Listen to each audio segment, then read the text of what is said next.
Hey, what's going on, everybody? Jose Hernandez here with another interview of What's Your Journey. I'm here with Mr. Emerson Polanco, your actual barber on the fly. This gentleman started his own business where he does barber services literally on the fly. So Emerson, thank you so much, man, for meeting with me today. I really appreciate that. Thank you for having me. Give me an idea, just let's jump right into it. What made you think to go mobile? Honestly, it was boredom. Okay. I was working for JP Chase. I had really a great position with them, great pay, but I felt like I was stuck.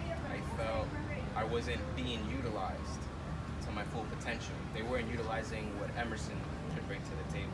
Okay. And to be quite honest with you, man, I felt like a robot. I felt that I was repeating myself on a daily basis and not being challenged in any way. At that time, I was still cutting hair, but it was only as a second income for me. Okay. So I didn't really focus on it, and I never really did, to be quite honest with you, until I got to that point where I literally felt like I was starting to get depressed, and I would talk to my wife and, really sat down and thought about what I could do long term. Okay. And even though I've been cutting hair for so long, I never really saw it as a long-term avenue because of my physical restraints. So not to sit here and bore you, but I have back problems, and being on my feet all day isn't realistic. Okay. Or sitting down for that matter. Makes sense. So the way I thought about it was, okay, well, I love cutting hair, I just can't stand all day. What could I do to be able to cut hair without exhausting myself? And that's where I came up with the idea of a mobile barber. The idea is I don't exhaust myself because I'm able to go from one client's home or business to another client's home. That allows my time to rest. So it's not a constant all-day thing. Correct. Okay. So even though there are times when I'll have 3 or 4 clienteles, I can still rest when I go to my next appointment, whether it's 30 minutes, an hour, whatever the case might be. And to be quite honest with you, man, I saw the opportunity to do something bigger. I saw the opportunity for me to change lives. It's a blessing, man. It really is awesome when I can look at my final product, and see the client actually looks at themselves in the mirror and they say, that's what I want. That, to me, no better feeling in the world. I like to compare myself, and I say this all the time, my clients make fun of me, but I call myself the Bob Ross of hair. You're my blank canvas, I'm gonna be Bob Ross. I like that.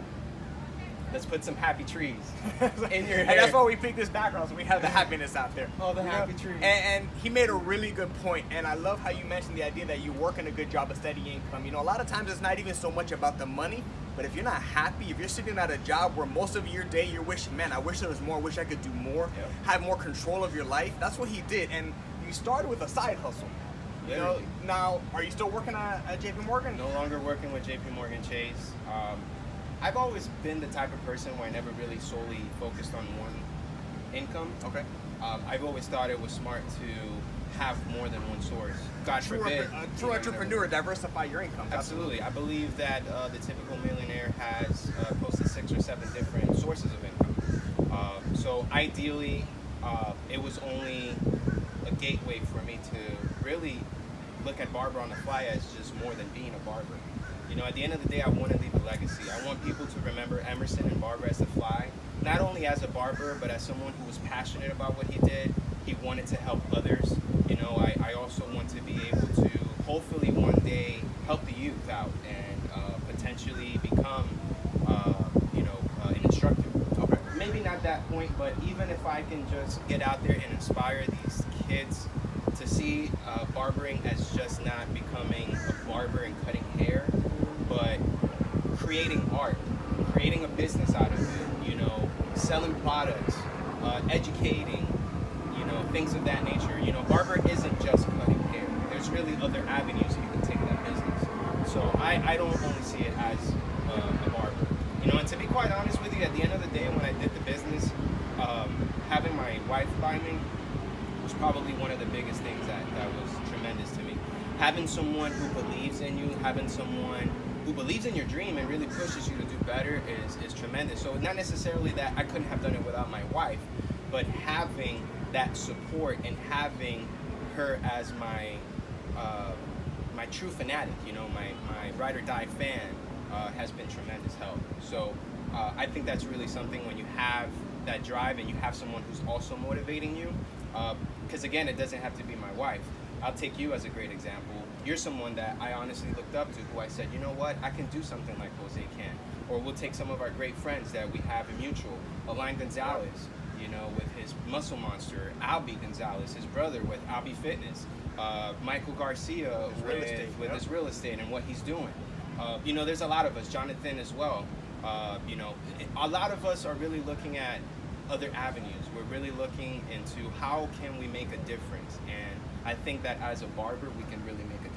What he just touched up on is the idea of that circle. Surround yourself with people that are going to push you to do better.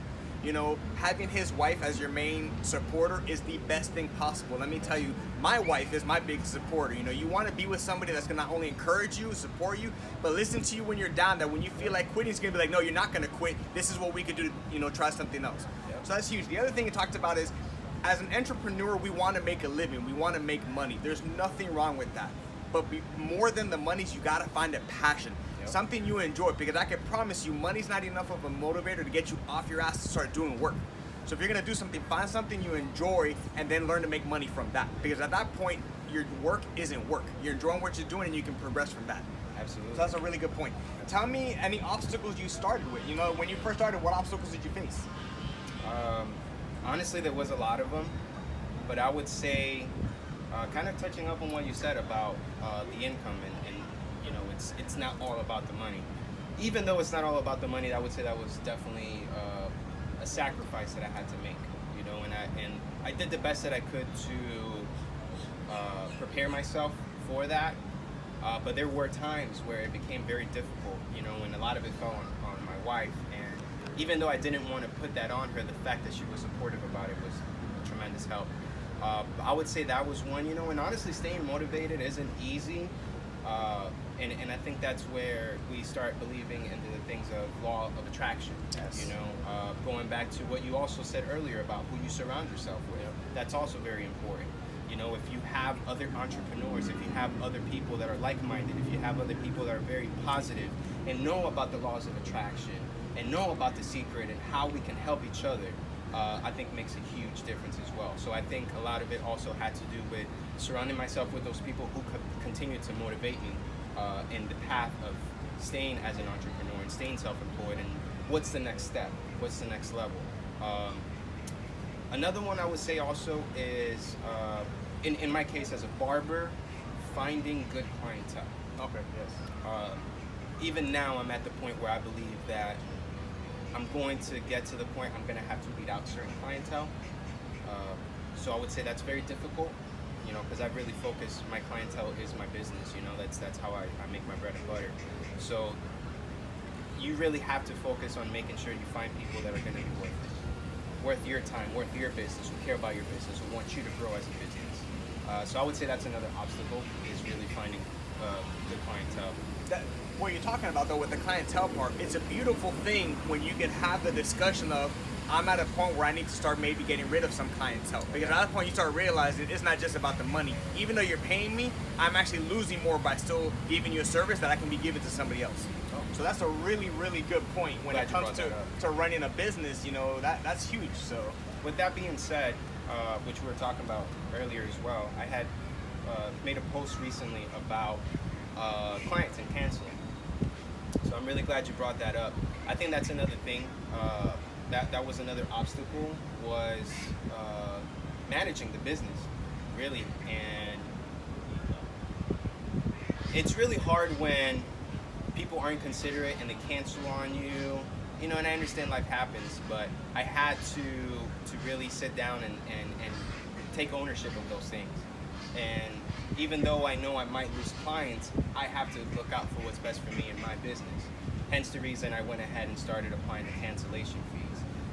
That's another way that I can weed out clients right there. I'll take a great example. I had a client that canceled on me 2 hours before their appointment. I went to charge them a cancellation fee. They didn't like the fact that I was charging them a cancellation fee. Now they're no longer my client. Now, even though that hurts me that I lost that relationship, the way I'm looking at it long term is, okay, was that client in the best interest for me as a business? So yes, it hurts, but at the same time, long term, which you actually brought this to my attention, it's going to work out better for me in the business, because then that gives me an opportunity to have a client who, forbid they did have an emergency, wouldn't have an issue with paying the cancellation fee, because they understand you're running a business. Yeah. So. And that's what it comes down to. You know, when you run your business, you want to be able to run it on your terms. You know, and when you talk about ownership of running your business and everything, one of the hardest things to control is the aspect of, do I give up a little bit of money now to gain more control of my business, or do I give that up and just, well, at least I made money, but I'm unhappy? It's a tough line, but that's something all entrepreneurs go through, and it doesn't matter what your business is.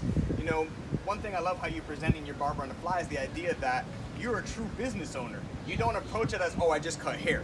No. You are an owner of a business, and the service you provide is cutting hair, and that's it's such a different concept, because, like you said, anybody can just go cut hair all day. Right. But when you're running it as a business, that's when you have to make those tough decisions. Am I going to cancel, clients? Am I going to give people up? Because that's something you got to do. I appreciate that. Now, give me a quick tidbit. Making this decision to go for your, work for yourself, what has it done to your work-life balance? Oh my gosh. It's tough at times, because there are times where I would have to work 7 days a week, 12 to 14-hour days. I love it though. One, I'm doing something I'm passionate about. I can go home at night and sleep and say, I did something I loved. I provided great customer service. I provided great haircuts for people. I think that's a huge key factor to it. Forgive me, what was the question? I literally blanked out. How it helped your work-life balance, Thank you.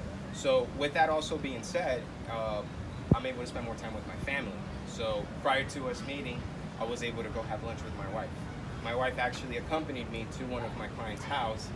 We joke about it like she's my manager, but it's a great feeling to be able to say that she can join me, and watch me do something I love, and watch me build relationships, and then we go have lunch afterwards. And it's really allowing me to spend more quality time with my family. And to be quite honest with you, whether it's my wife or my children love to watch me cut hair, as interesting enough as it sounds. So there are times where I'll even take the kids with me on my haircuts, because I've been able to build those relationships with my clients. My clients have kids, the kids will entertain themselves, and now not only am I cutting hair, but I'm building relationships, long-term relationships. They'll cook me dinner, we'll have a drink, whatever the case might be. So now it's only not going to me cutting your hair, but I'm having quality time with family, with my children enjoying other people's children. So it's perfect. It works out. That's one of the most beautiful things about becoming an entrepreneur. And I like how you mentioned, because even me having the landscaping business, there have been days in this heat of Florida where you're doing 12, 13, 14-hour days, and you're like, I'm just beat. But there's also those moments when you, like you said, I want to go have lunch with my wife and just be like, I'm not going to work for the next couple of hours, and take the time, because you can do that. Absolutely. When you run your own thing, when you're in your own boss, when you have control of it, you can do things like that and say, today's Monday, everyone's complaining about their jobs. I'm going to take the day off and go spend the day with my wife, drop off the kids at school, and that's a beautiful thing. Indeed. And, I want to give a big shout out to your wife and tell her thank you, because while she is his manager, she's been my camera person today. So, Crystal, thank you for being behind the cameras on that. I appreciate that. Last question. What would you say to the person that's on the fence, the person that's still at their 9-to-5 job, they're just unhappy, they have a couple of ideas of something they want to try, but they're just not sure? What would you say to them? What would you say to encourage them to go for it? You'll never know unless you try. That's just the try. biggest thing. Beautiful. I would say that was probably one of the biggest and scariest things to do, was to take that leap of faith. But if I would have never taken that leap of faith, I would have never been able to realize that I am able to be self-employed, and I am able to provide for my family without having to work for someone else, being miserable. Not that there's anything wrong with that. Of course, but yeah. I think there's so many people out there that, are stuck in that mindset of, I can't do better, or what if I fail? I think I once saw a video. This gentleman did a kind of like a research, and he went to a lot of these what do they call these places where a lot of the older people that are passing away, essentially, like hospice, Yep. essentially. And he asked a lot of these elderly people that were literally in their deathbed, what if there was something that you can change about your life now that you're at this point? What would you change? And a lot of their answers were, I wish I would have jumped. I wish I would have taken that risk. I wish I would have. I wish. It's not a way We to live. shouldn't have to wish. No. We should be able to say, you know what, I'm gonna try this. If you fail, get back up. You know, it's okay to fail. Some people are too scared to fail. There are people that fail and go back to it, and that's okay as well. It didn't work out, whatever the case might be, but that could have been an opportunity for you to see what else is there out there besides what you're doing. You know, it could even be that you start your own business and it doesn't work out, and you find another opportunity. It opens up another door. You know, so I think people really have to have that mentality of not wishing and not being scared and just doing it. You know, you only have one life to live. You know, the worst that can happen, it doesn't work out. You know, but if you stay in that mentality, if you think positively, if you think outside the box, and you continue moving forward, you will always be provided for. You'll never go without needing. You know, I think that's really huge. Is, you know, again, going back to secret, the positive affirmations, telling yourself you can do it, having that, I think has been huge. And that's such a good point. The idea of just trying. You know, 99% of the time you're not going to be successful in your first try, and that's okay, because you're going to learn something and you have a better chance your second try. And something I always like to tell people is you're never more than one more try away from being successful. So even if you fail, that one more try can get you over that hump and get you, you know, to do something. And if you've always focused on your fears as to not do something, you miss out. Like you saw those opportunities. When you actually try, you'll start realizing, man, I could do it because of this opportunity, I could do it because of this. But you are blinded to all those opportunities because you've always been too afraid to even try. Yep. So just give it the option, you know, give the opportunity to yourself to give it a shot, and you might surprise yourself. Absolutely. Listen, Emerson, I appreciate you. I know Thank you're you, man. busy I taking really time out of your day to meet with me today. Big thank you again to Crystal for helping us with the camera. For those of you that are interested, Barber on the Fly, look him up on Instagram, on Facebook. If you're in the Central Florida area, he's got some big things he's working on, does amazing work, comes to you, you know, just look him up. This is what you gotta look forward to. And if you're interested in starting your business ideas, follow the YouTube channel, watch other people that are just like you, me, and Emerson, that's, you know, took the leap of faith, that took the opportunity to try, and see what you can do with your lives. All right, guys, I appreciate it, and have a good one.